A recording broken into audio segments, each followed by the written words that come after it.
Today we are creating dancing pearls. All we need for this is a glass with water, aqua beads, vinegar and soda.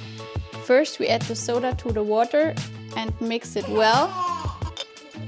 Then we add the aqua beads. Finally we add the vinegar and watch as the reaction between the vinegar and soda causes the aqua beads to move. Why does it work? The vinegar reacts with the soda and releases carbon dioxide gas, which rises to the top.